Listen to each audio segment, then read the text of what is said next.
എൻ്റെ കണ്ണുനീർ ഇനിയും ഉണങ്ങിയിട്ടില്ല. ഇന്ന് എനിക്കുറങ്ങാനാകുമെന്ന് കരുതുന്നില്ല.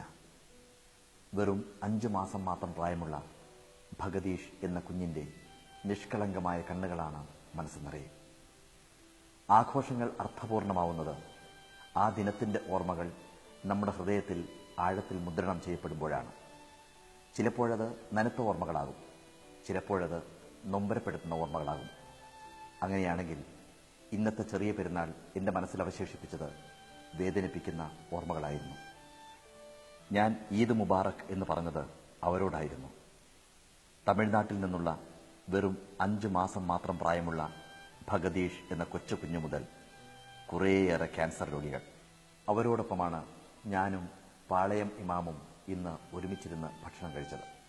ജനാബ് ഇ.ടി. മുഹമ്മദ് ബഷീർ പ്രസിഡന്റായുള്ള CH സെന്റർ, RCCയിൽ ക്യാൻസർ രോഗബാധയെ തുടർന്ന് വരുന്ന പാവപ്പെട്ടവർക്ക് താങ്ങായും തണലായും ഒരു ആശ്രയ കേന്ദ്രം.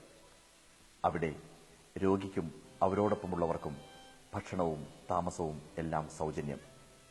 ഓരോ മുറിയിലും കയറിയിറങ്ങുമ്പോൾ പ്രതീക്ഷകൾ തളം കെട്ടിയ കുടുംബാംഗങ്ങളുടെ കണ്ണുകൾ. ക്യാൻസർ എന്ന രോഗം അങ്ങനെയാണ്. ആരെയും അത് കീഴടക്കും, ഒരു കരുണയുമില്ലാതെ. പിറന്നു വീണ കുഞ്ഞു മുതൽ ഏത് പ്രായക്കാരെയും, സമ്പന്നരെന്നോ ദരിദ്രനെന്നോ നോട്ടമില്ലാതെ ഏതൊരാളെയും, പണ്ഡിതനെന്നോ പാമരനെന്നോ വ്യത്യാസമില്ലാതെ ആരെയും അത് തോൽപ്പിക്കും. അതിന് ചെറുക്കാൻ നമുക്കാവില്ല.